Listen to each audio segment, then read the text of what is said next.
Bom dia a todos, graças e paz de Jesus Cristo. Mais uma vez estamos aqui reunidos, você aí que vai assistir a nossa aula mais tarde.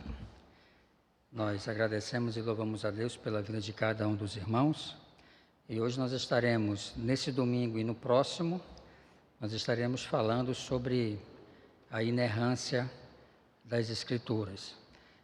Depois eu vou dar uma definição do que é inerrância, mas de antemão, os liberais, os céticos, os ateus, os cientistas e por aí afora, outros grupos também de pesquisadores, eles acusam a Bíblia conter erros. Então a inerrância ela vai nos ensinar justamente, que é uma doutrina bíblica, ela vai nos ensinar como que nós, como cristãos, podemos lidar com essas aparentes contradições. Nós, cristãos, nós fazemos essa afirmativa, que na Bíblia não há nenhuma contradição. A Bíblia é um texto harmônico, tanto do Antigo Testamento quanto do Novo Testamento. Agora, por outro lado, nós também não negamos que há, sim, aparentes contradições. E como que nós, cristãos, resolvemos essas aparentes contradições? Harmonizando o relato. E harmonizando o relato. Então, antes de nós entrarmos no conteúdo propriamente dito, eu quero trazer um exemplo disso que eu estou falando para os irmãos. Então, abra lá em Mateus, capítulo 20, por favor. Nós iremos ver uma narrativa, que ela é narrada tanto em Mateus, por Mateus, como também é narrada por Marcos.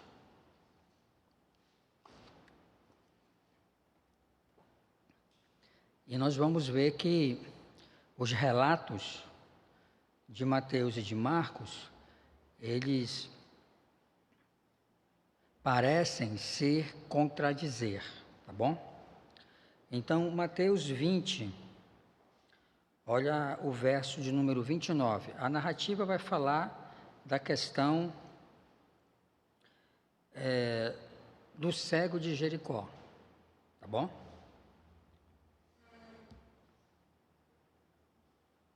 Olha o versículo 29. Saindo eles de Jericó, seguiu uma grande multidão. Aí preste bem atenção no versículo 30 agora. Eis que 2 cegos que estavam assentados junto ao caminho, quando ouviram que Jesus passava, clamaram: Senhor, filho de Davi, tem compaixão de nós. Mas a multidão os repreendia para que se calassem. Eles, porém, clamavam mais ainda, dizendo: Senhor, filho de Davi, tem compaixão de nós. Então, detendo-se Jesus, chamou-os e disse: Que quereis que vos faça? Disseram-lhe eles: Senhor, que os nossos olhos sejam abertos. Então Jesus, movido de compaixão, tocou-lhes nos olhos e em seguida recobraram a visão e o seguiram. Agora você abre lá em Marcos, que é o outro evangelista, que vai também narrar esse acontecimento. Marcos, capítulo de número 10. Aí é bom que você já marque aí na sua Bíblia esses dois relatos, para que se porventura algum dia alguém pergunte para você ou apresente essas narrativas dizendo que há contradições, você saiba como responder corretamente, tá bom? Então, olha Marcos 10, agora a partir do verso 46. Chegaram a Jericó, e quando saía de Jericó,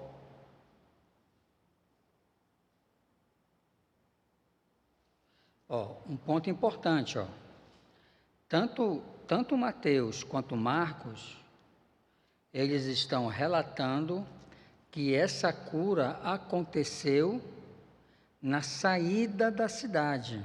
Você prestou atenção nisso, na narrativa? Mateus está dizendo, saindo eles de Jericó, e olha Marcos, chegaram a Jericó, e quando saía de Jericó, com os seus discípulos e uma considerável multidão, o filho de Timeu, Bartimeu, um mendigo cego, estava sentado junto ao caminho. Ao ouvir que era Jesus de Nazaré, começou a clamar e dizer: Jesus, filho de Davi, tem compaixão de mim.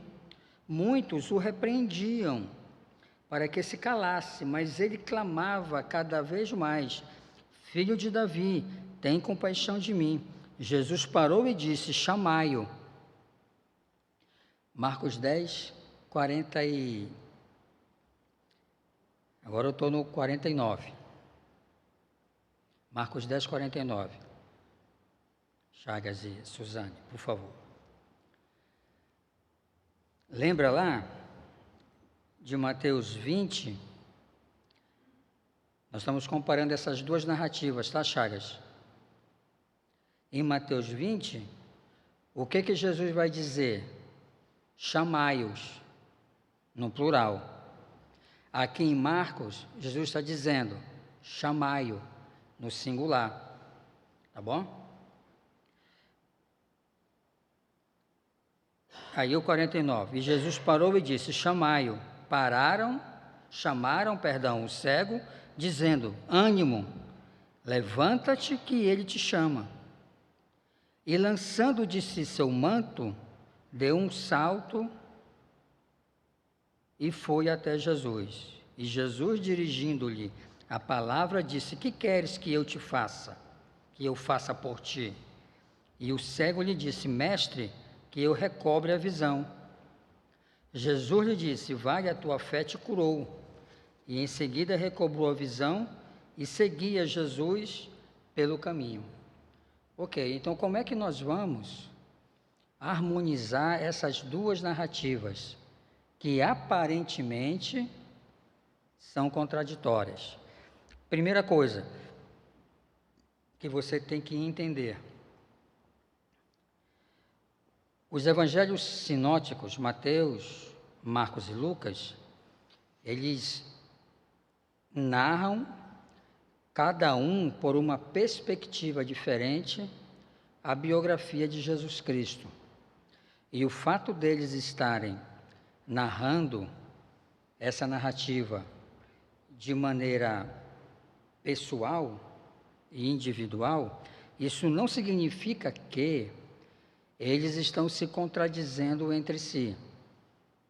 Então, na narrativa de Mateus, nós podemos entender que Mateus narra aquele acontecimento como que os dois cegos estivessem apelando para Jesus. Então, nós sabemos que Mateus, o escritor, ele era discípulo de Jesus, ele estava presente nesse acontecimento.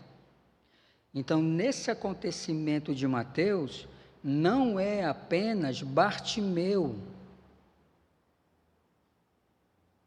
que clama. Os dois clamaram. Os dois clamaram.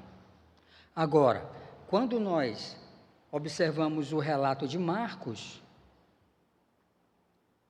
o que Marcos vai narrar? Marcos não era discípulo de Jesus, é bom nós sabermos disso, não é? Marcos vai se converter praticamente após a ressurreição de Jesus Cristo. Praticamente Marcos ele é encaminhado à fé pelo apóstolo Pedro. Então Marcos ele não andou com Jesus. Ele é contemporâneo de Jesus, sim, mas ele não foi um discípulo direto de Jesus Cristo. Marcos não era apóstolo, certo? Ele não foi chamado ao apostolado, né?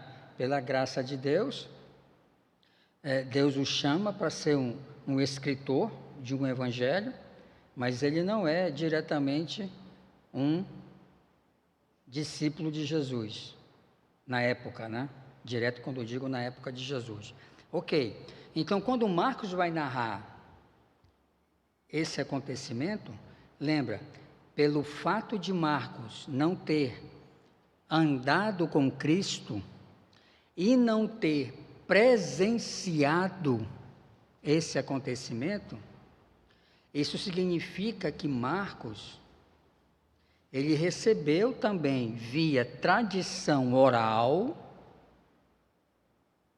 o que Jesus realizou ao longo do seu ministério.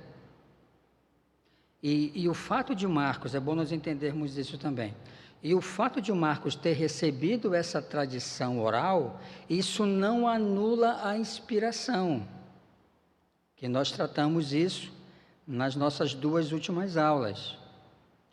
A inspiração, ela supervisiona, sim, essa tradição oral, certo? Então, Marcos vai narrar que quem gritou foi Bartimeu. Ou seja, são 2 cegos. Mas Marcos, você prestou atenção?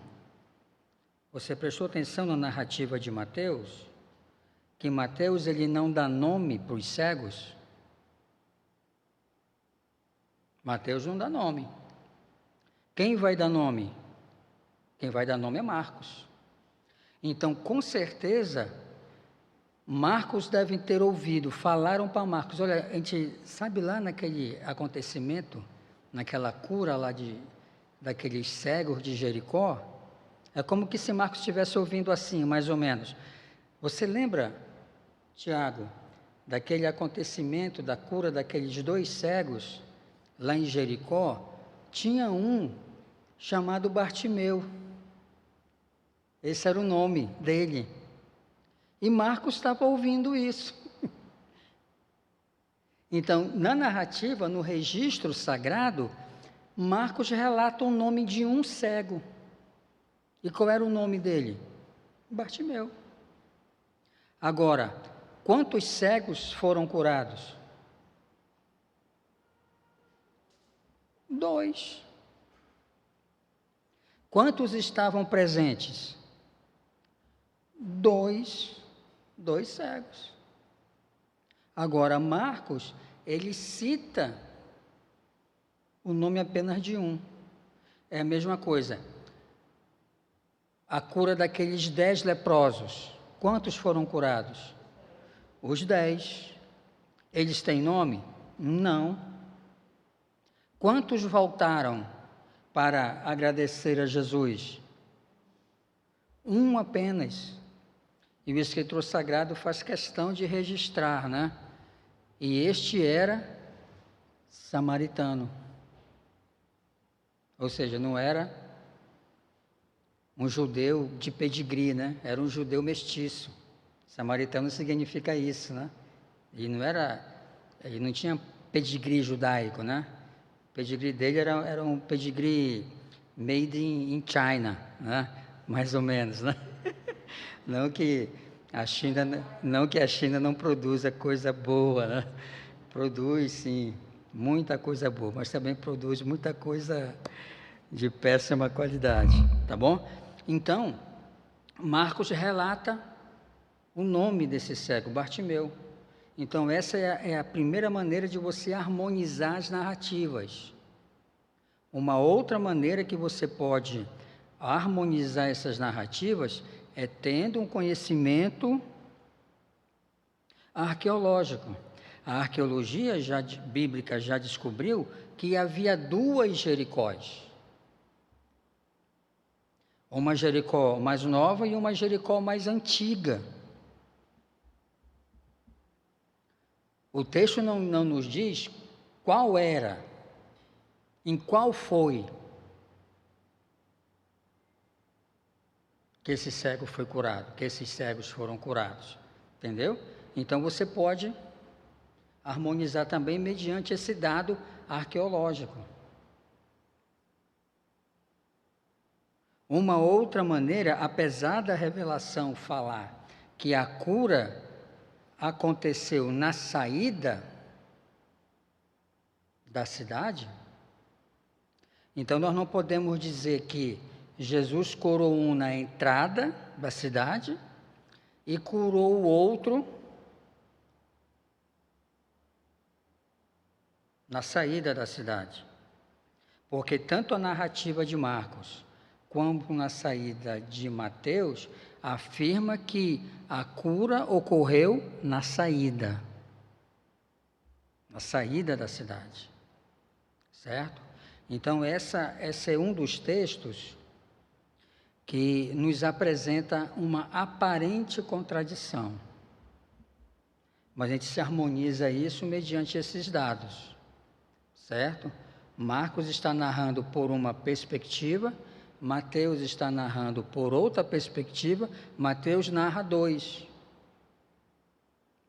Marcos narra apenas um e dá nome a esse que foi curado. Mas isso não significa que o outro não estava presente. Não é que em Mateus Jesus curou dois, e aqui em Marcos Jesus curou só Bartimeu. Não, ele curou dois cegos. Como, irmã Nali? Isso, a irmã Nali. Isso, a irmã Nanita está dizendo aqui que Marcos, ele cita apenas o nome Bartimeu. E o outro cego que foi curado é anônimo. E isso não significa que a narrativa se contradiz, está se contradizendo. Tá? Há outras narrativas ao longo da Escritura também que nos dão essa aparente contradição. Aí você vai ter que harmonizar o relato, certo? Então, por exemplo, no Antigo Testamento ocorre isso com frequência. Então, nós temos que prestar muita atenção no relato de Crônicas e nos relatos do livro dos Reis também. Então, por exemplo, o Salmo 18 vai estar no livro de 2 Crônicas também. Só que os relatos são um pouco diferentes, certo?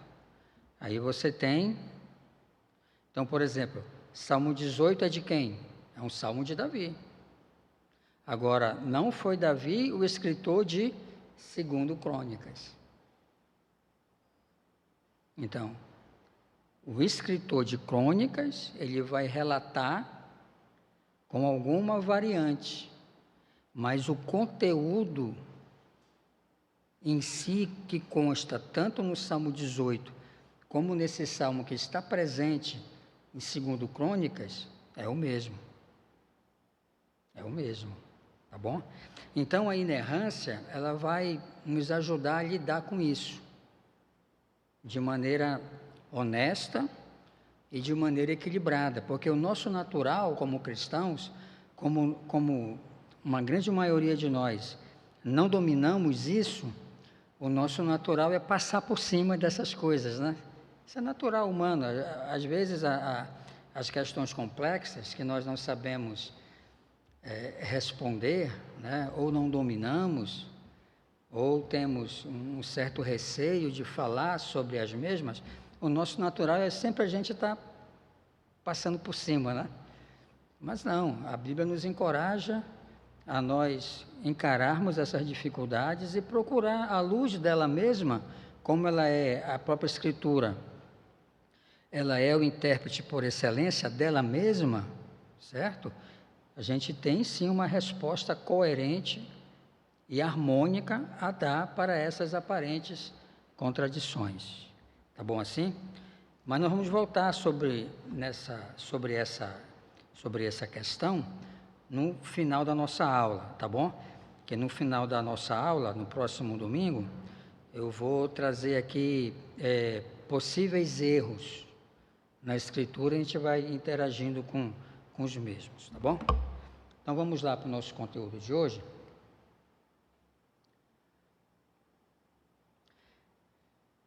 Então, a necessidade absoluta de uma revelação completamente confiável é mais claramente entendida quando a doutrina da incompreensibilidade de Deus é posta ao lado da doutrina da depravação total a partir da queda.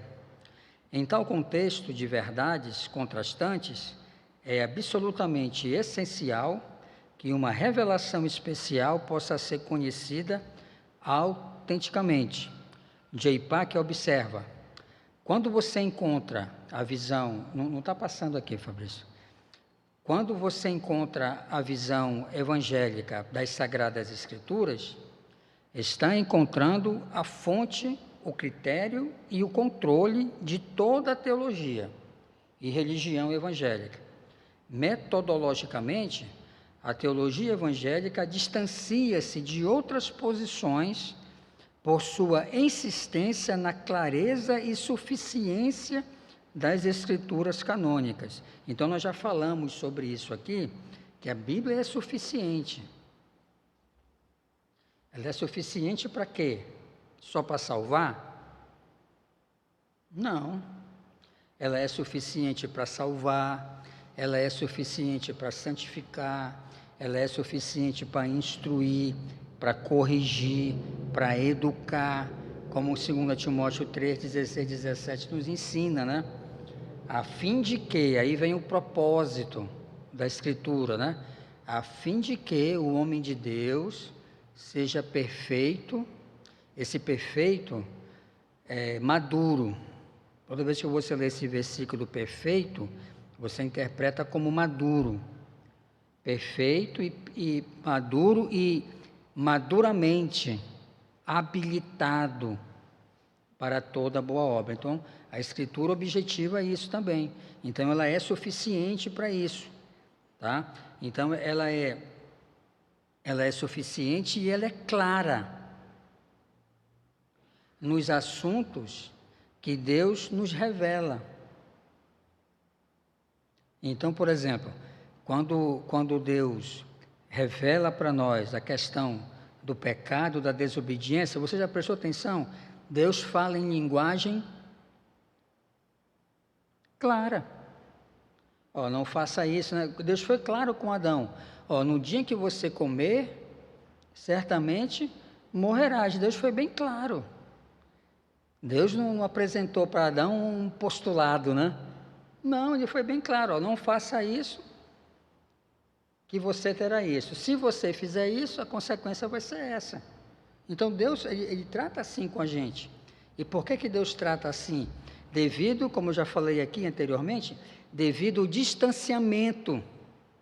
Não só um distanciamento epistemológico, como nós falamos, mas um distanciamento moral, o distanciamento espiritual, um distanciamento essencial de Deus para conosco. Então, é preciso que Deus condescenda. Em outras palavras, é necessário que Deus fale em linguagem simples, para que nós, seres humanos, que tem esse distanciamento para com Ele, possamos entender claramente, tá bom?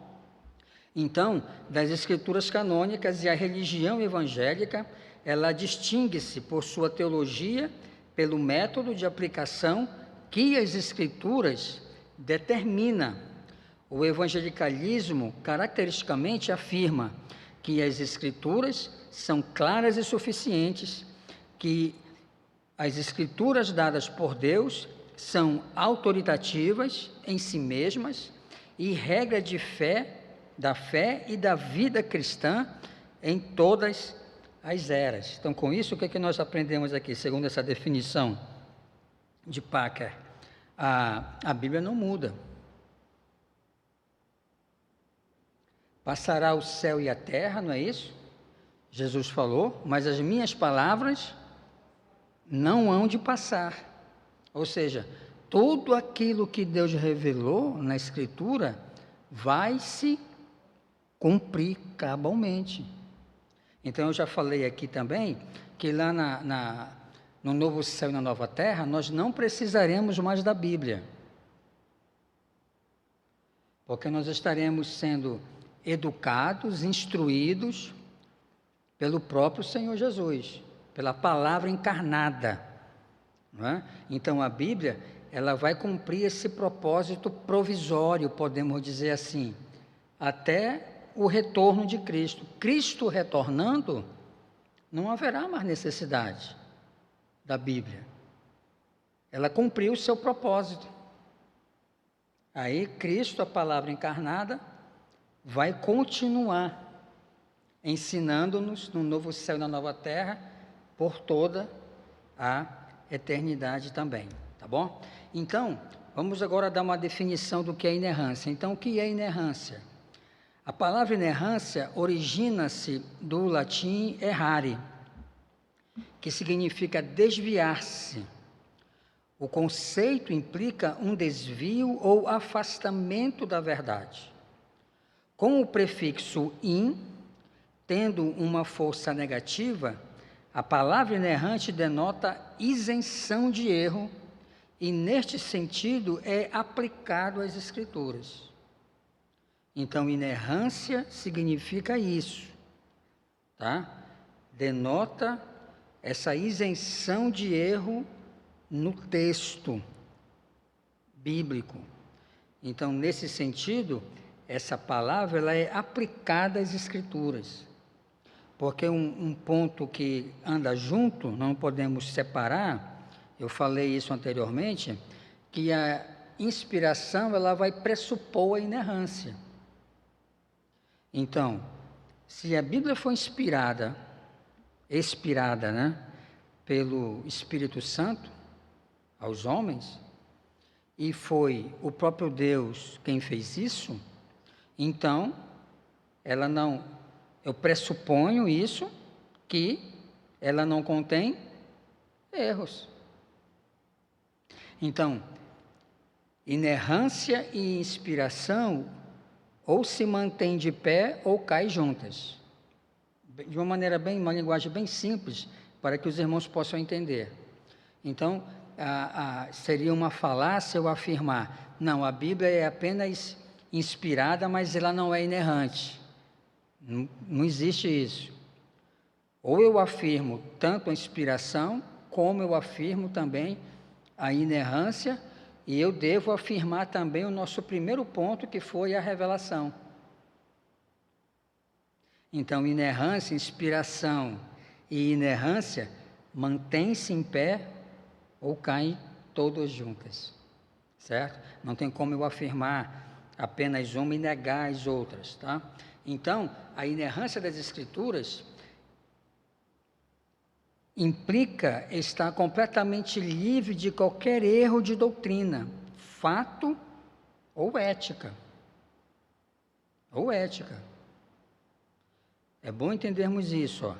Implica estar completamente livre de qualquer erro doutrinário, fato ou ética.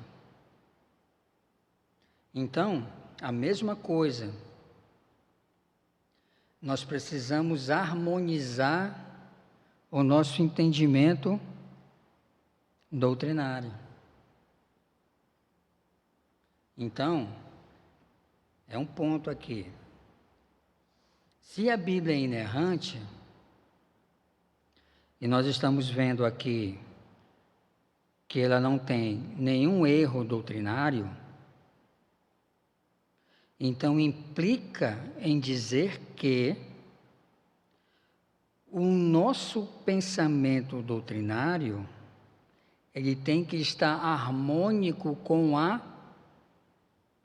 a Escritura.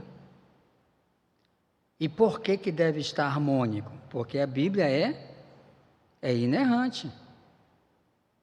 A Bíblia não apresenta, por exemplo, A Bíblia não apresenta duas doutrinas de... Vamos só pegar esse exemplo. A Bíblia não apresenta duas doutrinas de batismo.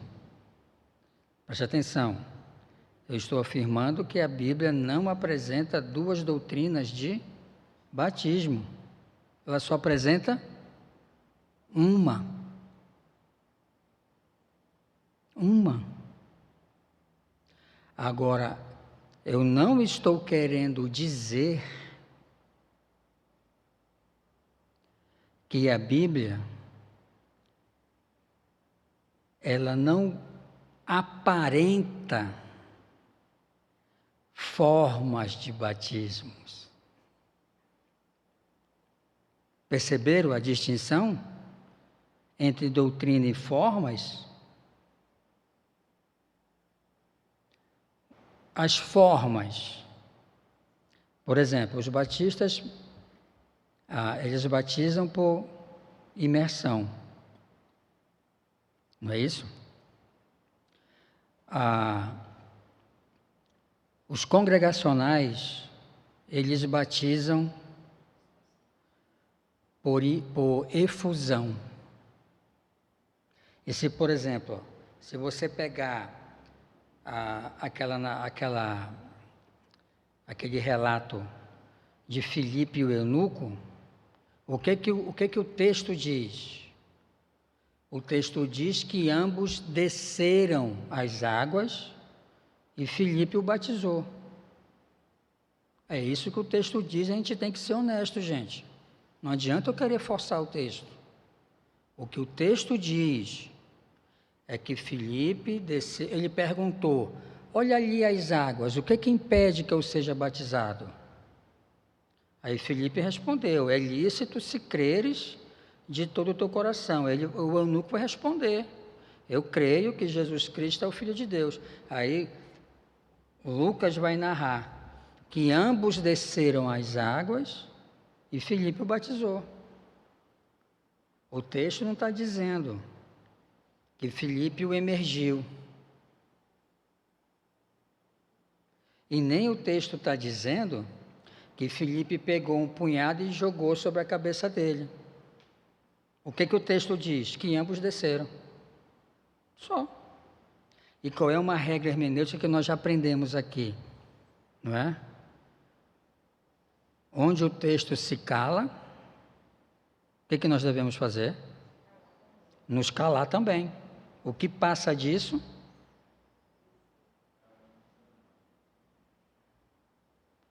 O que Jesus falou? Seja o vosso falar, se ensina ou não, não é isso? O que passa disso é do maligno. Então não adianta eu ficar especulando ali. Não, mas aí eu pressuponho, não. Tudo bem, você pode pressupor.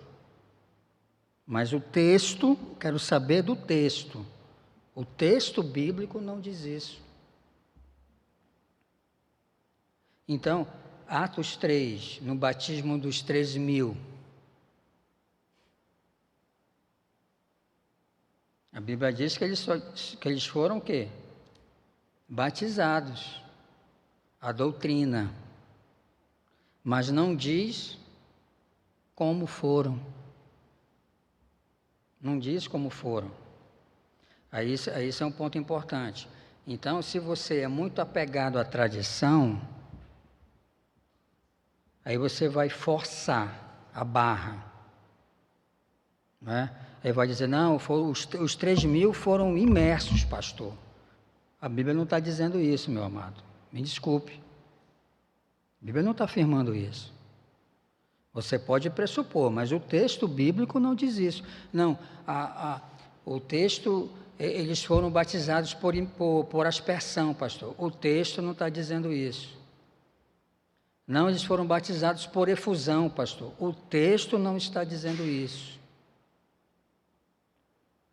Então a Bíblia apresenta uma única doutrina. Só um minutinho, irmã Rosângela, só um minutinho. A Bíblia apresenta uma única doutrina de batismo. Agora, formas, nós temos essas. Entendeu? Então, como é que nós vamos... Só para os irmãos anotarem, né? Então, como é que nós vamos resolver essa questão, essa pergunta? Qual é a forma do batismo cristão? Aí nós vamos ter que fazer um estudo histórico, teológico. E aí a Bíblia vai nos dizer qual é a forma correta do batismo cristão. Entendeu? Então não adianta eu simplesmente dizer coisas que a Bíblia não está dizendo. Então a Bíblia é totalmente livre de qualquer erro de doutrina, de fato ou ética, para declarar a matéria de uma forma levemente diferente. Pode-se dizer que toda a seção da Bíblia é verdadeira. Se a Bíblia fala em crer, doutrina, ou como viver, ética, ou se ela relata eventos históricos sobre qualquer assunto que as Escrituras falam a verdade e por isso se acredita em sua expressão. Irmã Rosângela, por favor.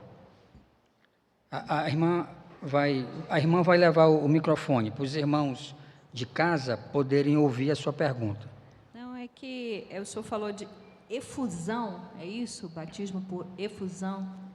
Seria o quê? Efusão é o seguinte, por exemplo, efusão é o caso lá do eunuco.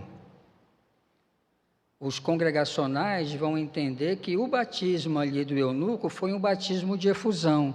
Ele desceu até a água pela cintura, Filipe pegou um punhado de água e despejou, aspergiu, né? É bom os irmãos entenderem isso. O que é o significado do batismo, do termo batismo?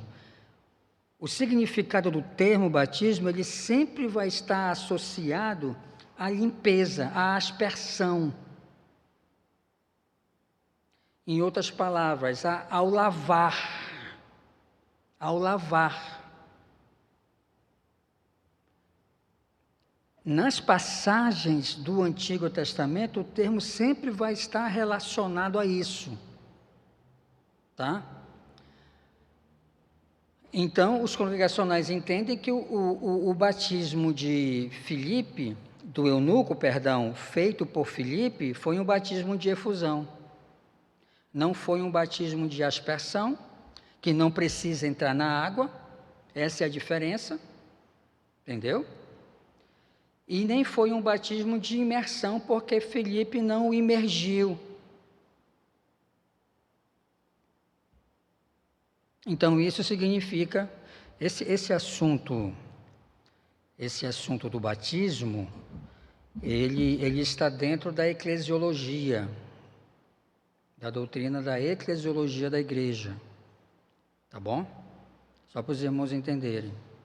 Então, essas são no mínimo as 3 formas de batismo, que ao longo da história da cristandade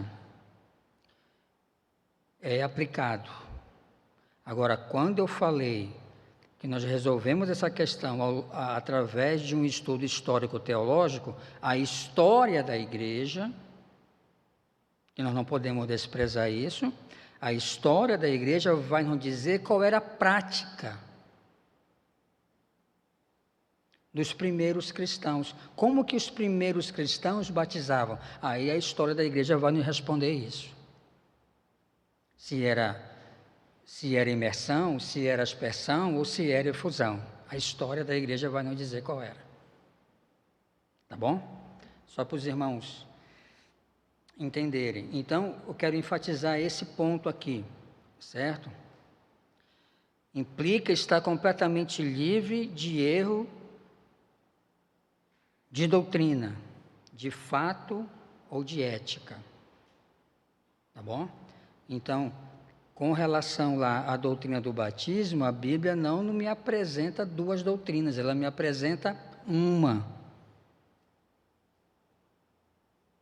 Agora, ao longo da história da igreja, os cristãos entendem formas diferentes para o batismo. Mas a doutrina, uma só. Uma só. Tá bom? Então vamos lá. Em palavras simples, inerrância significa que a Bíblia, nos seus autógrafos, onde está a inerrância? E aqui é um ponto para a gente entender. A inerrância não está sobre os escritores, como também a inspiração. O que o texto bíblico vai nos ensinar? Que toda a escritura é inspirada. Então, onde está a inspiração? Na escritura, no texto, no conteúdo. O conteúdo foi inspirado, né, por Deus. Então, a inspiração não estava sobre o escritor, mas está no conteúdo dado, entregue. O Espírito Santo estava na supervisão do escritor sagrado. E quando eu digo supervisão, não implica dizer que os escritores sagrados estavam em forma de transe, não. Ou recebendo uma psicografia, né? Também não. Eles estavam no uso pleno das suas faculdades mentais, no uso pleno das suas personalidades, no uso pleno dos seus estilos literários, e por aí afora, tá bom? Então, a inerrância se aplica aos autógrafos, aos manuscritos originais. Não afirma nada que seja contrário ao fato. Inerrância significa que a Bíblia sempre fala a verdade com respeito a tudo o que ela aborda.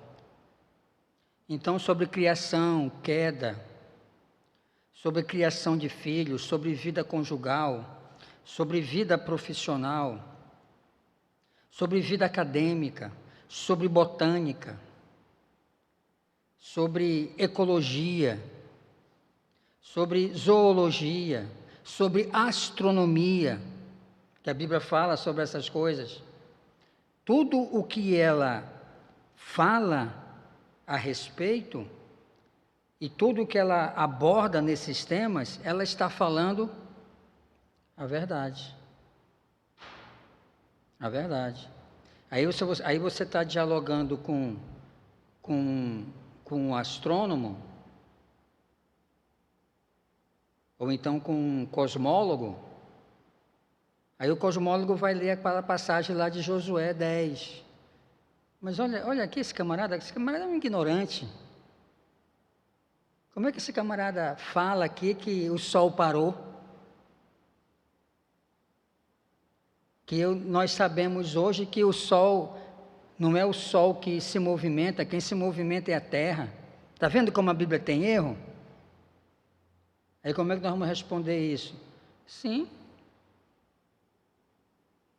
Quando que nós ficamos sabendo dessa verdade, que é a Terra que gira em torno do sistema solar? Nós ficamos sabendo isso no século XIII, século XIV, rapaz. E o escritor, quando escreveu isso, ele está falando há mais de 8 séculos antes de Cristo. Ele não tinha conhecimento de astronomia nem de cosmologia como nós temos hoje. Então, da perspectiva do narrador, ele narra que o Sol parou, pela perspectiva dele. Mas isso não quer dizer que ele está errado. Entendeu? Não significa afirmar, você está errado. Não, não é isso.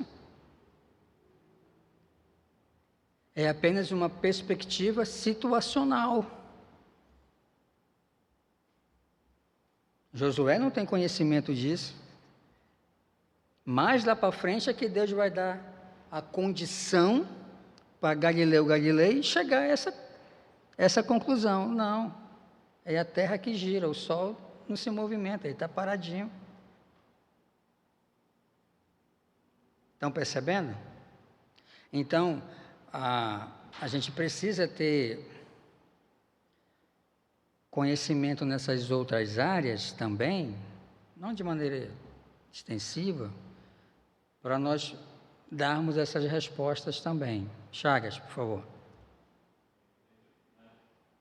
Na história, a gente usa o termo anacronismo para, nesse caso, de um fato que aconteceu em um outro tempo, e a gente tentar analisar e julgar com toda a gama de conhecimento que nós temos hoje. Isso é totalmente injusto.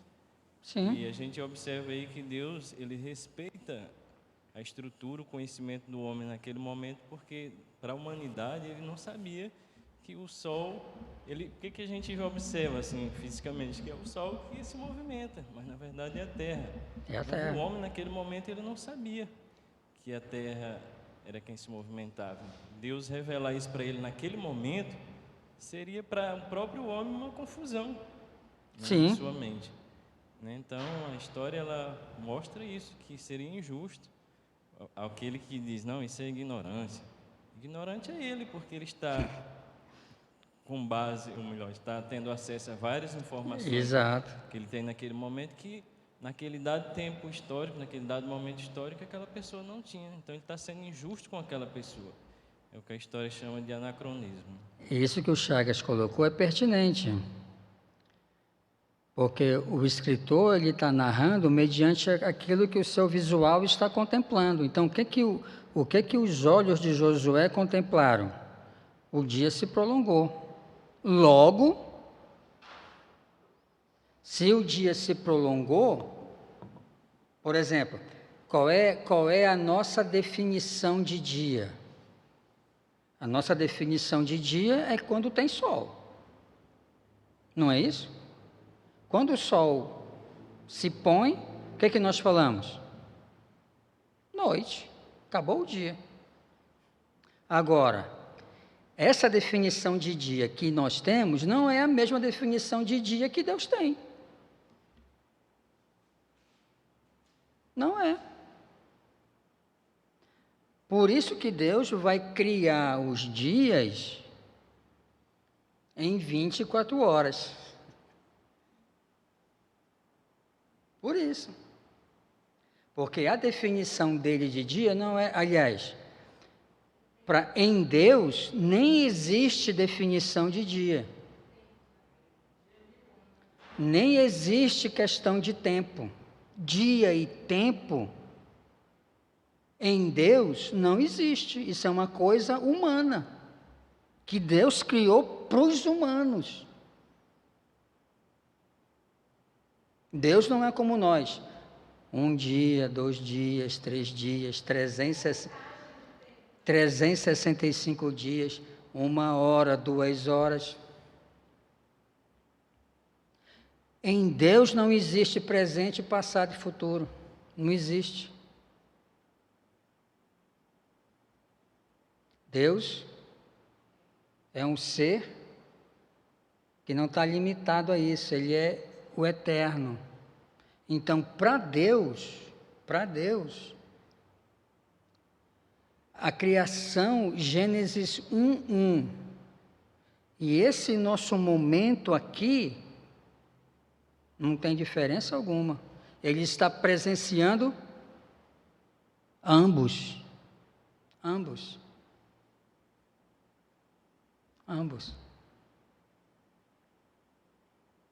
Tá? Wayne.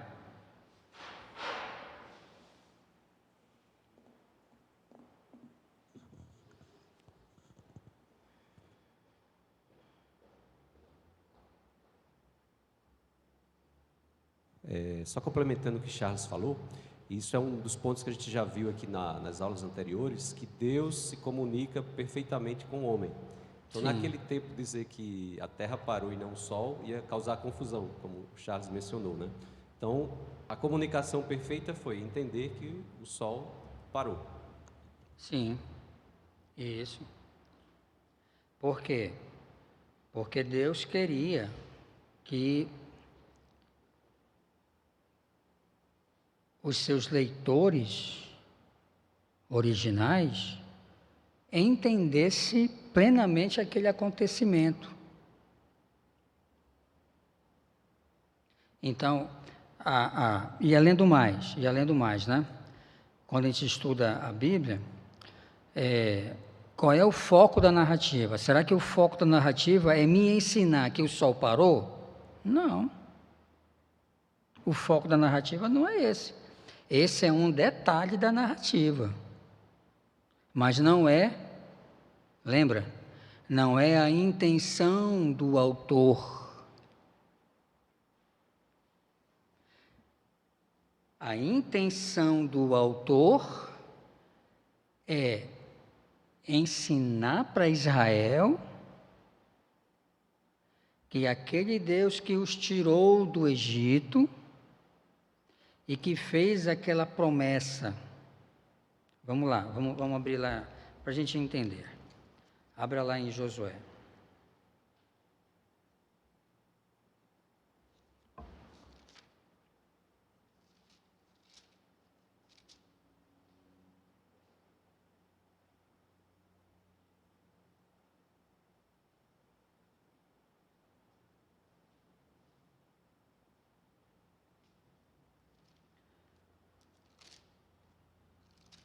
Primeiro abra lá em Josué 1, tá?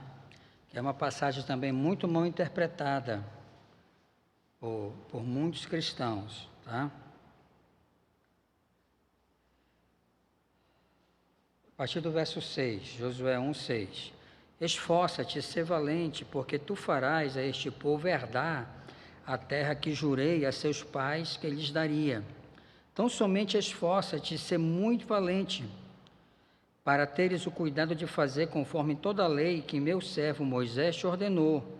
Dela não te desvies, nem para a direita, nem para a esquerda, para que sejas bem-sucedido por onde quer que andares. Não se apartará de tua boca este livro da lei, mas meditarás nele de dia e de noite, para que cuide de fazer tudo o que nele está escrito, porque então tornarás próspero o teu caminho e serás bem-sucedido. Não te mandei eu? Esforça-te, sê valente, não te atemorizes, nem te espantes, porque o Senhor teu Deus é contigo por onde quer que andares. Aí muitos cristãos leem essa passagem, aí afirmam, né? Olha o que Deus está falando para mim.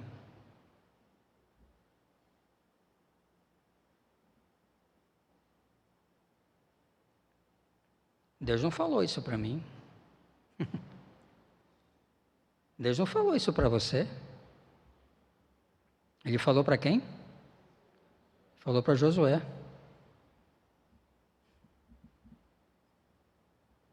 Ele não falou para mim.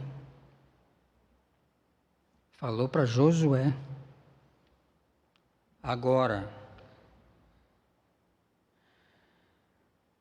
não significa dizer que eu não extraio verdades disso para mim, hoje, que ele falou para Josué. Mas a palavra original destinada não é para mim, não é para você, não é para ninguém do século 21, não foi para ninguém do século 20, foi para Josué. Se for para mim, se for para você, então a gente tem que ser honesto, vamos ser honestos aqui. Você tem que cumprir o que Josué fez. Você tem condição de voltar? Você tem condição de voltar, no mínimo aí, 8.000 anos e cumprir isso? Será que temos condição? Nós não temos condição. Então não é para mim. Agora, essa verdade, você vê só um exemplo. Essa verdade de meditar na palavra de dia e de noite, ela prossegue na Escritura. Ela prossegue. Aí quando você chega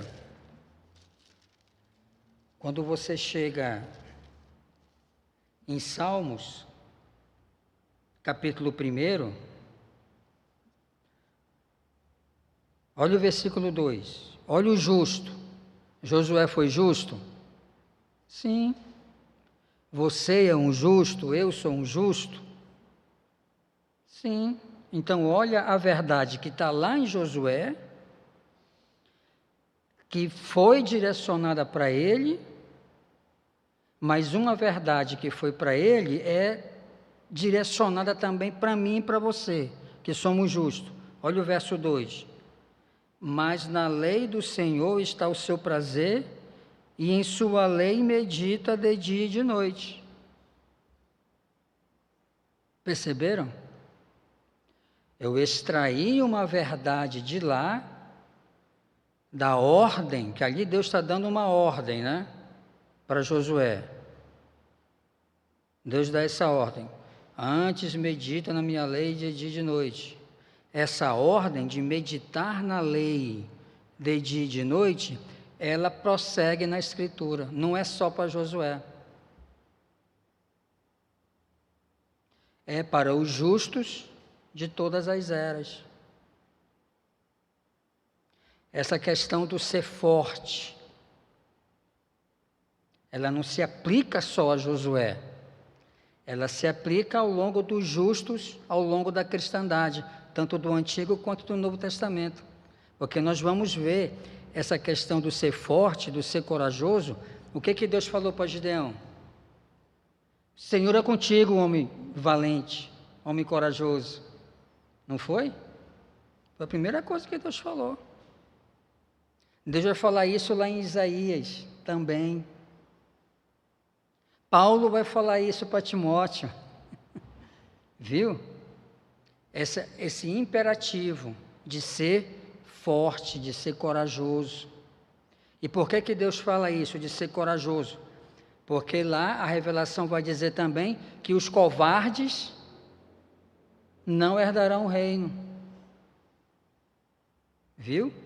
Então há um contraste entre corajosos e covardes. Qual foi o teste lá para Gideão selecionar o seu exército? Gideão, primeira coisa que tu fala aí, quem for covarde e tímido pode sair, pode ir embora. Quantos foram embora? Mais de 20.000. Gideão tinha 32.000 homens. Quando ele falou, quem for covarde e tímido pode desertar. 20.000. Foi embora. Viu só? Então, isso é um princípio. Então, é isso que nós temos que estar atento quando nós vamos interpretar a Bíblia. Porque senão, qual o perigo? O perigo está em nós fazermos asseverações aonde Deus não está fazendo asseverações.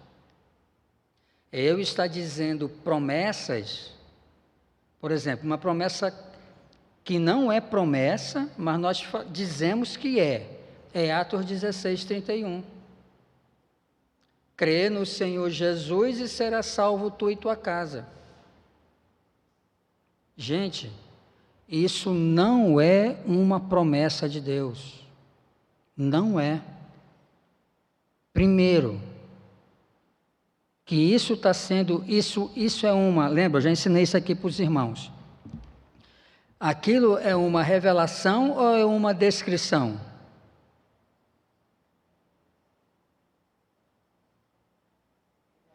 É uma descrição. O livro de Atos, ele é um livro descritivo, que relata a história, o começo da história da igreja. Tem norma nele? Tem, claro que tem. Agora eu tenho que ver como essa norma que é descrita lá, como ela se desenvolve nos evangelhos e nas cartas. Então não tem, em lugar algum, salvação por tabela. Se você me apresentar um versículo na Bíblia que afirme isso, salvação por tabela, aí eu mudo, não tem problema algum. Qual é a norma? A norma.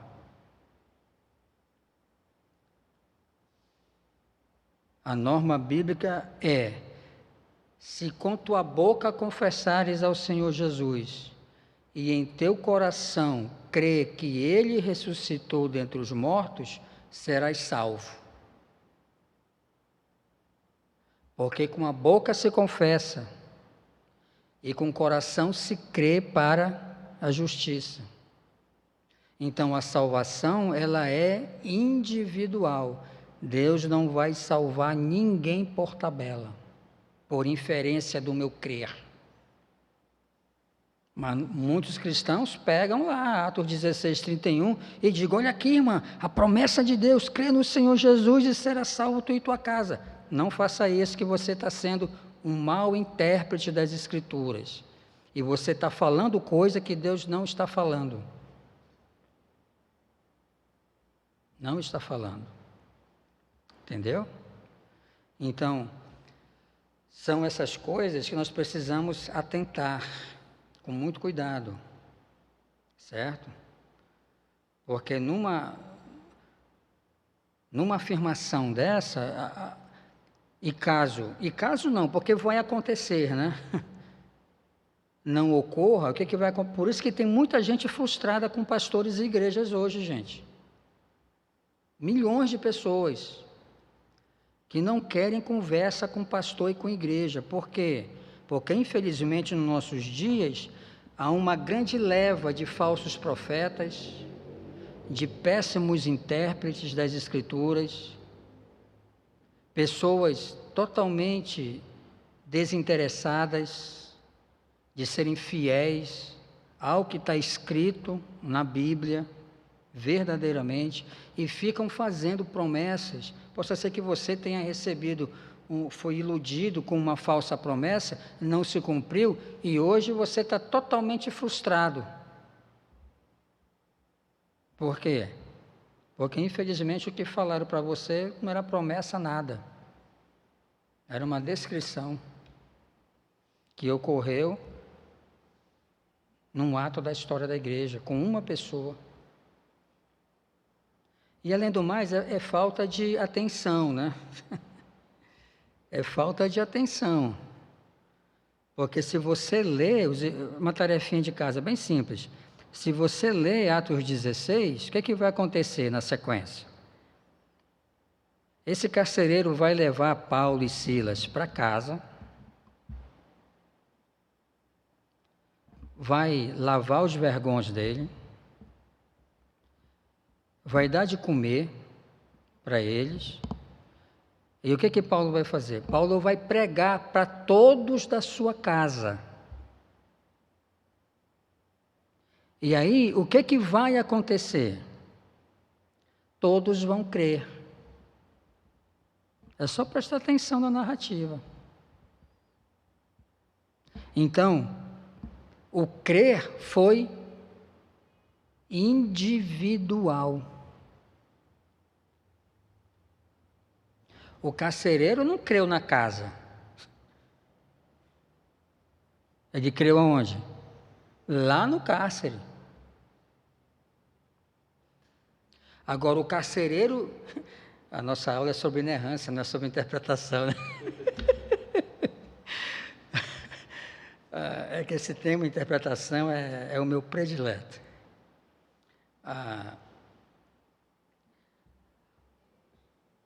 Hermenêutica, né? Isso. O carcereiro creu lá no cárcere. Agora, ele entendeu que os seus precisariam ouvir o que ele ouviu. E o que ele ouviu? Crer no Senhor Jesus. Ou seja, Paulo não deu ali para o carcereiro um postulado teológico. Não. Ele fez uma pergunta. E Paulo respondeu: crê no Senhor Jesus e tu vai ser salvo. Agora, lá na casa, Eu creio que Paulo falou do Evangelho. Aí todos creram. Entendeu? Todos creram. Todos os que estavam ali, presentes naquela casa, creram. Aí você harmoniza. Olha a questão da harmonização que eu falei no começo. Você harmoniza essa narrativa com a narrativa de Cornélio também. Que Cornélio pegou Pedro, levou para sua casa, não é? Aí Cornélio vai dizer: eis que estamos todos aqui, estamos prontos para ouvir o que Deus tem a nos dizer através de você. Aí Pedro pega o Evangelho, eles creem nesse Evangelho e vem o Espírito Santo sobre eles. E lá em Cornélio, a parentela de Cornélio, que eu entendo que não era só a família dele, tinha, porque a narrativa vai dizer isso, que ele chama os seus amigos também. Então, eles não foram salvos pelo crer de Cornélio, eles foram salvos pelo seu próprio crer. Pelo seu próprio crer. Tá bom? Então, isso é uma coisa que nós temos que entender quando formos comunicar o Evangelho, de maneira clara e de maneira honesta. Honesta, tá bom? Então, vamos ver o que a Declaração de Chicago, ela fala sobre a inerrância. No artigo 11º da Declaração, afirmamos que as Escrituras, tendo sido dadas por inspiração divina, são infalíveis, de modo que, longe de nos desorientar. Então, a Bíblia, ela não tem esse objetivo de nos desorientar, gente. Ao contrário de muitos homens. Muitos homens, o que estão fazendo hoje? Estão desencaminhando os incautos, né? E, às vezes, tem pessoas que se permitem, né? A pessoa está sabendo que não é aquilo, mas ela se permite ser enganada, né? Que é pecado do mesmo jeito, resumindo a história, tá bom? Então, são verdadeiras e confiáveis em todas as questões de que tratam. Negamos que seja possível a Bíblia ser, ao mesmo tempo, infalível e errônea em suas afirmações. Infabilidade e inerrância podem ser distinguidas, mas não separadas. Então, nós afirmamos que, em sua totalidade, as Escrituras são inerrantes, estando isentas de toda falsidade, fraude ou engano. Negamos que a infabilidade e a inerrância da Bíblia estejam limitadas a assuntos espirituais. Então, por exemplo, muitos entendem que a Bíblia trata apenas de questões espirituais. Não. Ela fala sobre tudo aquilo que eu falei anteriormente. Agora, ela não é extensiva naqueles assuntos.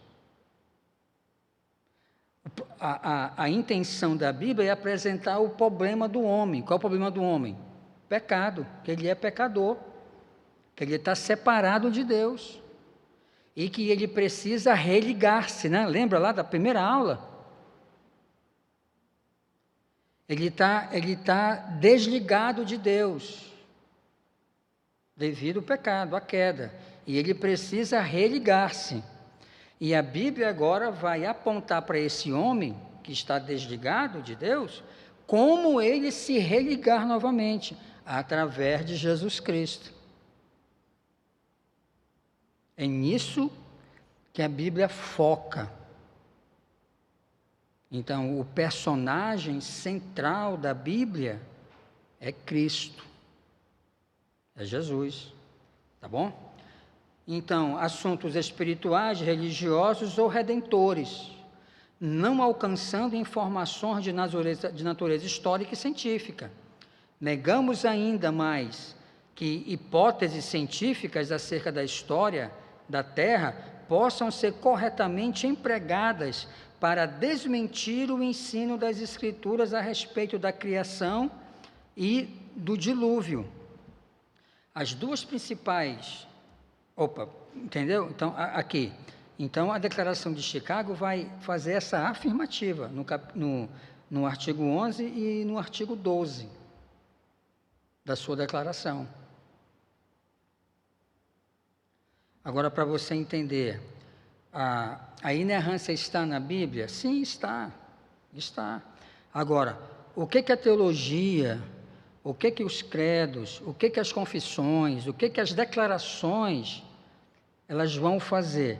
Elas vão sistematizar isso, pegar essa doutrina que está aqui na Escritura e trazer de uma maneira mais elucidativa, harmônica, sistemática para nós.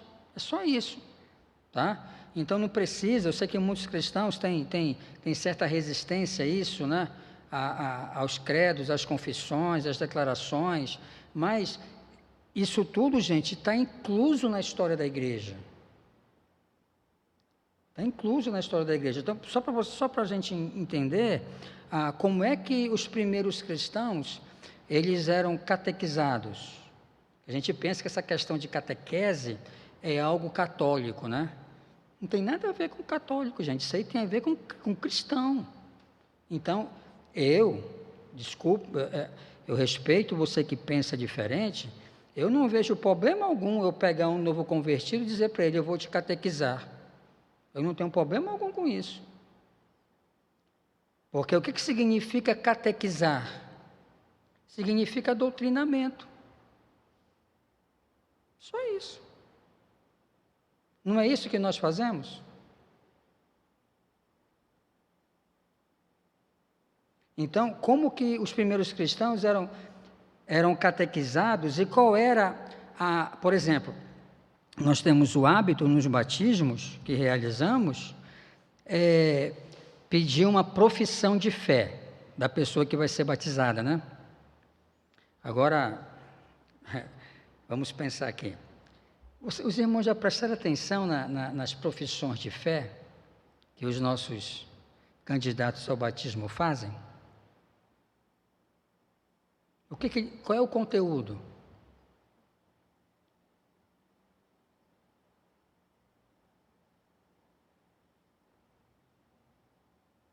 No meu ponto de vista, nenhum. Nenhum. Geralmente a pessoa vai falar, né? Pastor, eu era do mundo, né? Agora estou na igreja. Eu fumava. Agora eu deixei de fumar. Eu mentia. Agora eu estou mentindo menos. Não, ele está sendo honesto, né? Quem é que não mente aqui? Aquele que diz que não mente, a Bíblia já diz que ele é o quê? Mentiroso. Por isso que eu falei, eu estou mentindo menos. Né? Estou mentindo menos. E vai. Mas ele não fala nada acerca da obra de Cristo. Não fala nada acerca de Cristo.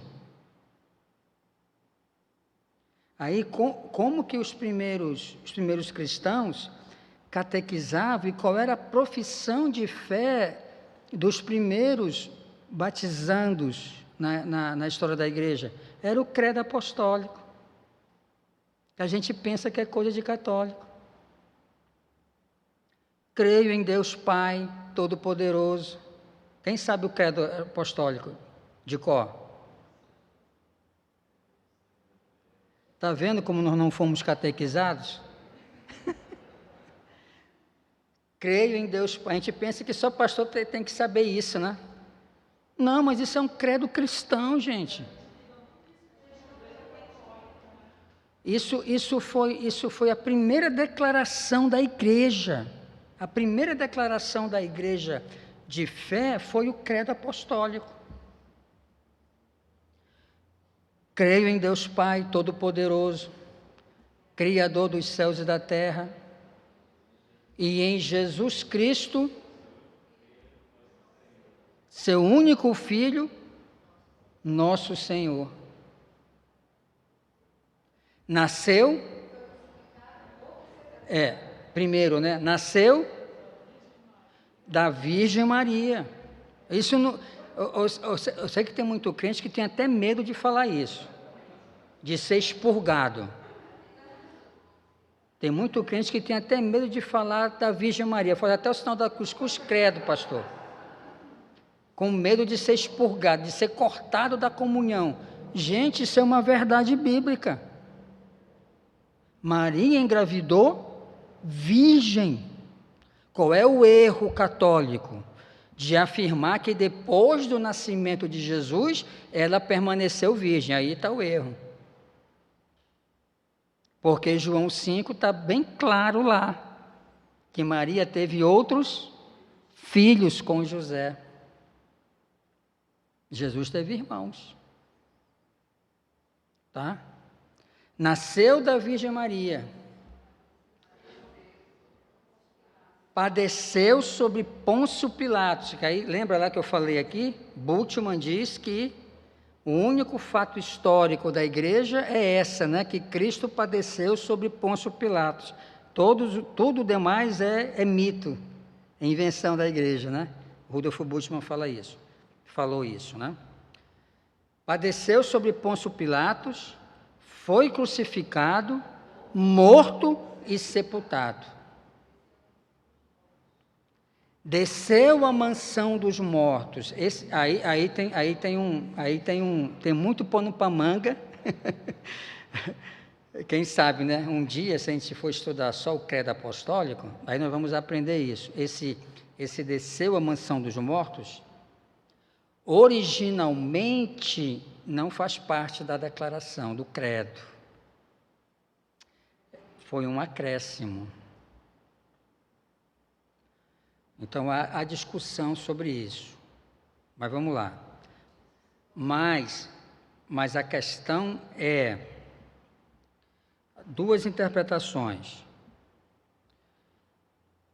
Nessa questão do desceu à mansão dos mortos, ou desceu ao Hades, há duas interpretações. Uns vão dizer que, de fato, Jesus, ao morrer, foi ao inferno, foi ao Hades. Outros vão defender que quando o credo foi formulado e isso foi inserido, ele está querendo dizer simplesmente que Jesus morreu. Qual é a mansão dos mortos? É a morte. Simplesmente isso. Tá? Então, vamos lá.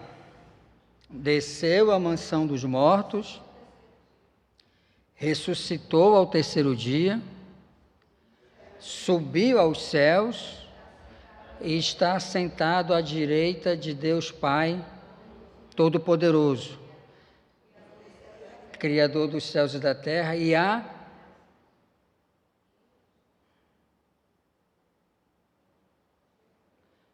de voltar para julgar vivos e mortos. Então, isso foi a primeira confissão de fé da igreja, que os batizados, ao serem os candidatos a serem batizados, eles professavam. Eles não chegavam lá dizendo, ficava perambulando aí pela rua, pastor, aí agora aceitei Jesus, então agora eu entendi o significado da vida, e é isso aí, eu quero ser feliz, é nova vida, e bola para frente. Negativo. Ele era doutrinado, catequizado a recitar o credo. Só o microfone, Suzana, por favor, para os irmãos ouvirem lá.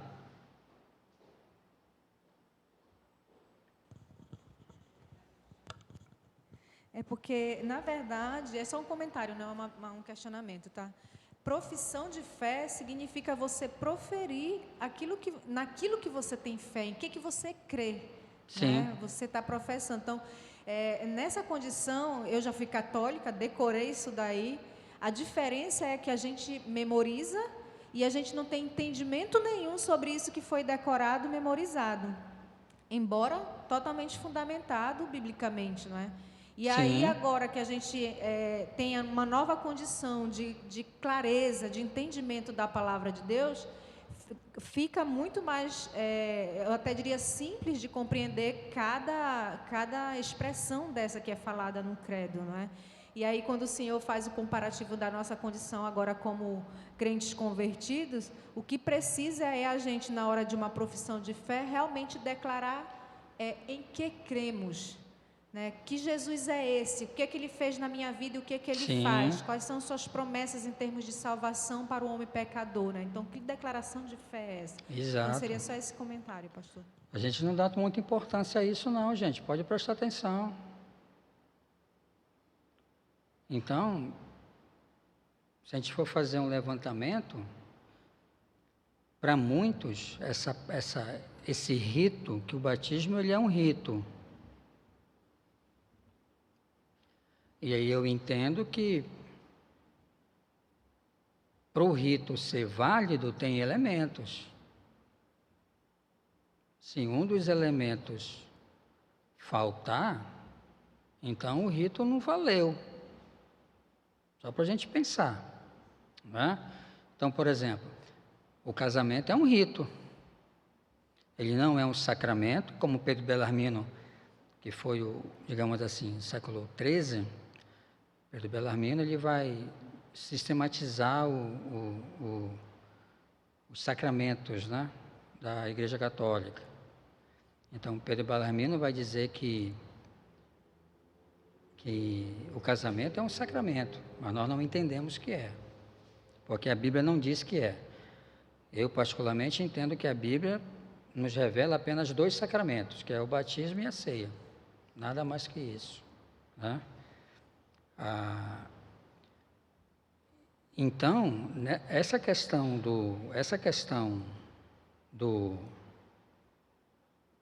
da confissão, ela é importante. Ela é importante. Tudo bem, você está fazendo isso por quê? E baseado em quê? Então, quando a gente...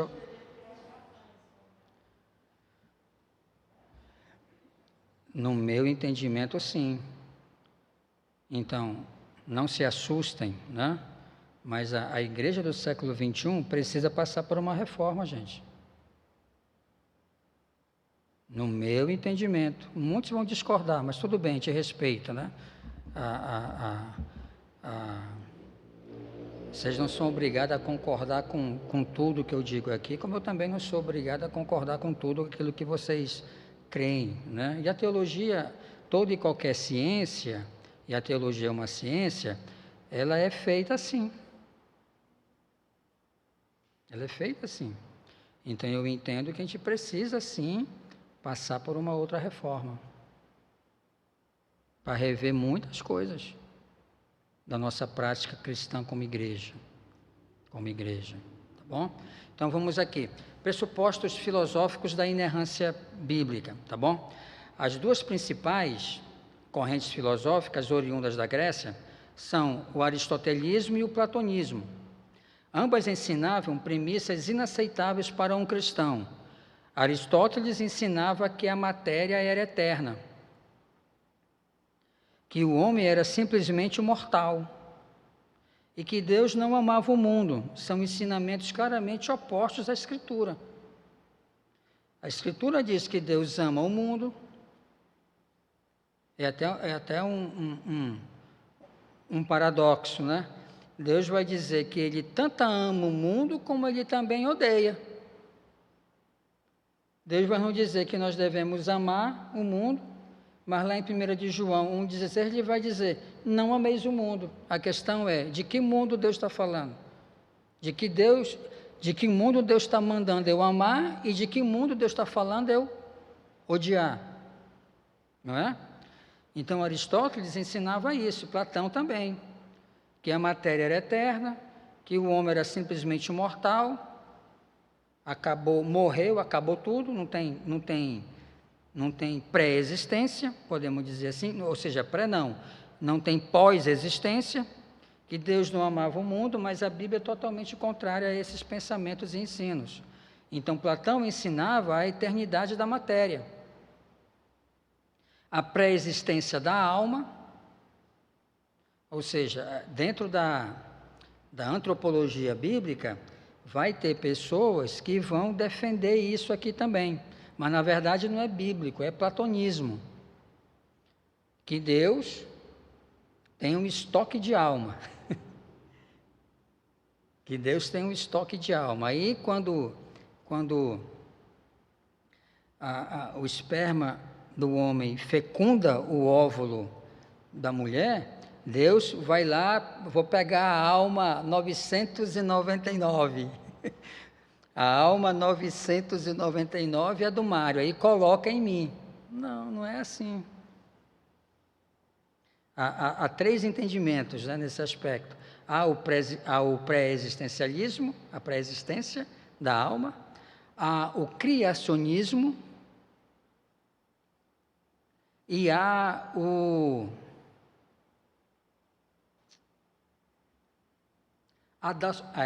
adocionismo. Lutero ele cria na adoção, né? Que a minha alma ela provém, o adocionismo vai ensinar isso. A minha alma provém de duas fontes, né? Do meu pai e da minha mãe. Já o criacionismo, que é o entendimento que eu sigo, vai dizer que Deus é quem cria essa alma. Tá? Mas só para os irmãos entenderem. Então, a pré-existência da alma e a salvação por meio do esforço intelectual humano. Tudo isso também é contrário ao cristianismo. A Bíblia não ensina pré-existência da alma, não ensina salvação por meio do esforço intelectual. Tudo isso é contrário à Escritura. Então, o pressuposto platônico, para Platão, o mundo real é o mundo dos sentidos. Então, da onde vai vir o racionalismo? Vai vir de Platão. O verdadeiro mundo é o das formas espirituais. Platão dizia que só no mundo espiritual era impossível encontrar a verdade. E da onde vai vir o gnosticismo? Vai vir também de Platão. Porque o que os gnósticos, qual é a premissa gnóstica, né? A premissa gnóstica é que você precisa de um contato com entidades transcendentes para poder revelar, para poder te dar um start a mais de sabedoria do que outros, para que você possa saber da realidade. Isso é gnosticismo. Era isso que estava circulando a igreja de Colossos. Porque os gnósticos estavam afirmando que eles só poderiam encontrar a verdade nesse mundo espiritual oculto. Já o cristianismo vai dizer o quê? Onde que nós encontramos a verdade? Palavra de Deus. O que temos que fazer? Nos sujeitar a Cristo. Aí nesse Cristo, onde Paulo vai dizer lá em Colossenses, aonde habita corporalmente toda a plenitude da divindade e que habita todos os tesouros da sabedoria e do conhecimento, vai ser o nosso pedagogo, né? Vai nos ensinar essa verdade. Então, não preciso de um contato. Eu preciso de Cristo. Preciso de Cristo. Certo? Então, eles vão dizer que o mundo material, o mundo do espaço-tempo, é no máximo uma sombra do mundo real e em certas formas gnósticas, posteriores de platonismo. Então, com isso, o que Platão ensinava? Mutações.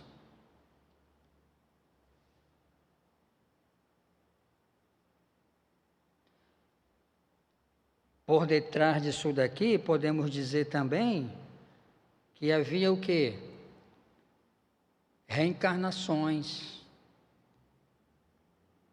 Também. O mundo físico e material é essencialmente, olha o que Platão ensinava, é essencialmente mal. Da onde vem o dualismo? Vem de Platão. O que é o dualismo? Que há duas forças no mundo, né? Bem e mal. Isso é verdade?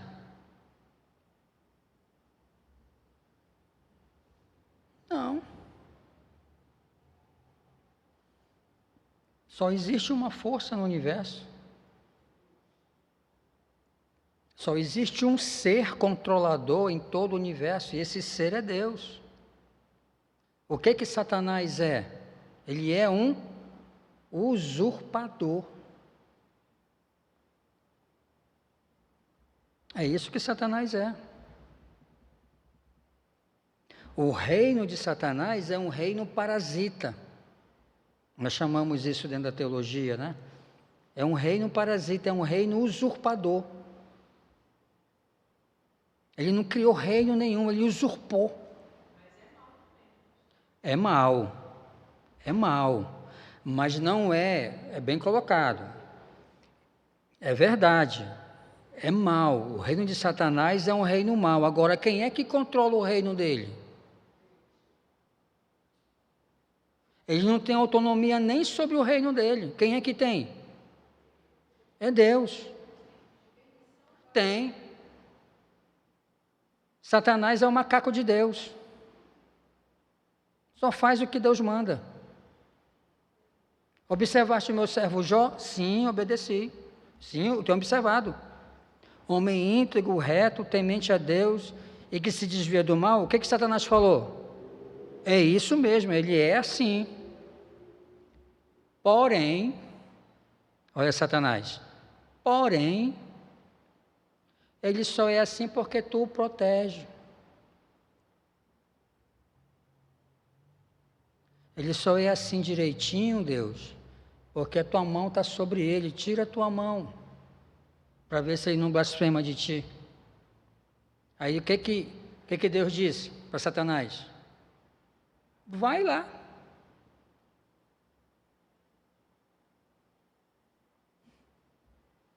Aí Deus disse, para ele, tu vai botar uma enfermidade nele, mas só que você não vai matá-lo. Deus restringe a ação de Satanás. Um entendimento errado que muito cristão tem, infelizmente. Muito cristão pensa que Satanás é autônomo.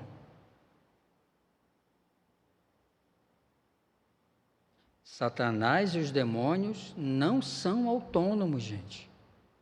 Eles são servos. Sabia disso? Satanás é servo. Satanás e seus demônios são servos de Deus. Muito cristão pensa que lá no inferno Satanás vai ter um trono, né? Aí vai ter um tridente na mão, cutucando o neguinho, punindo. Ele vai estar lá sendo o quê? Atormentado também, junto com os humanos que não creram em Cristo, por toda a eternidade. Então, quem é senhor do inferno? Deus. Porque muito crente pensa que quem é senhor do inferno é Satanás.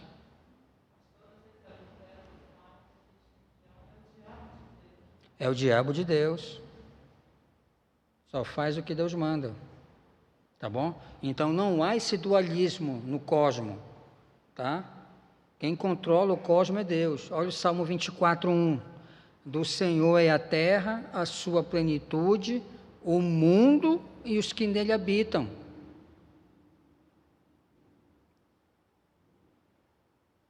Aí tem muito crente que vai pegar aquela passagem lá de Lucas, né? E vai jogar fora todo o resto da Bíblia. E vai dizer, está vendo aqui, pastor, como o mundo é de Satanás? Porque aí vai dizer, porque a mim foi dado e eu dou a quem quer. Só que você esqueceu que Satanás é o quê? É pai de quê? É pai da mentira. Aí você jogou fora Salmo 24:1, que do Senhor é a terra, a sua plenitude, o mundo e os que nele habitam. Ele obteve esse direito legalmente? Deus deu a ele esse direito? Não. Ele usurpou.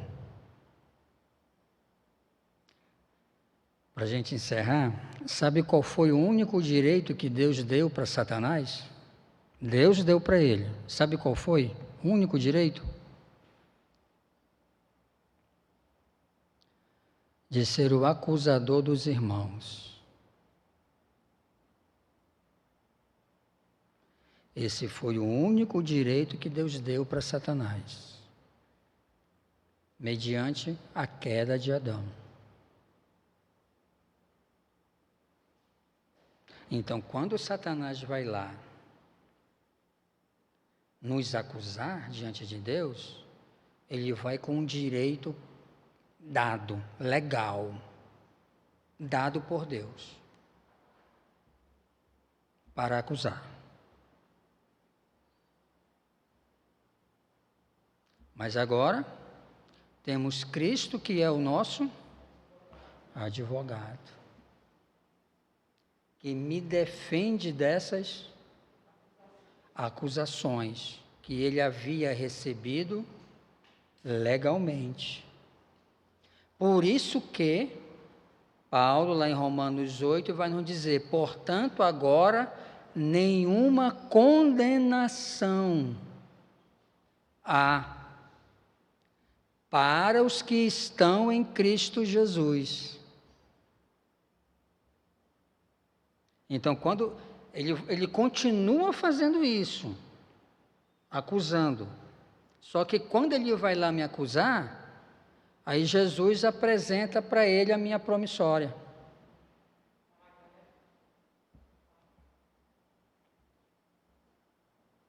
Apresenta a minha promissória, a sua promissória. Diabo, está lendo aqui? Quitado. Quitada. Dívida quitada. Dívida quitada. Dívida quitada. Então a acusação dele cai por terra. Isso é muito importante, gente. Isso é muito importante nós entendermos isso. Porque, infelizmente, na nossa cristandade, há muitos cristãos que vivem atormentados pela culpa. Não conseguem superar a culpa. Não conseguem superar os pecados cometidos do passado. São reféns da culpa. O que está faltando? Você se apropriar dessas verdades. Que a sua dívida foi paga. Nenhuma acusação há para os que estão em Cristo Jesus. Tem muitos cristãos que têm pânico dos seus passados, vergonha do seu passado. Não precisa ter vergonha. Entendeu? Não precisa ter vergonha. Cristo já nos resgatou disso. É João 8,36. Se o Filho, pois, vos libertar, verdadeiramente sereis livres. Então não precisa ficar guardando na alma, no coração, a culpa, o medo, o pânico. Por quê? Porque Cristo quitou a sua dívida. Colossenses 2, né? E havendo riscado, Colossenses 2, 13 e 14, e havendo riscado o escrito de dívida que era contra nós, nesse relacionamento nosso com Deus, o que Cristo fez na cruz? Removeu do nosso meio, cravando-o na cruz. Aí esse acusador, Paulo vai dizer: e havendo despojado principados e potestades, os expôs à vergonha. Olha quem tem que sentir vergonha. Sou eu? É o diabo. Porque Cristo expôs Satanás e os seus demônios à vergonha pública. Cristo os desnudou.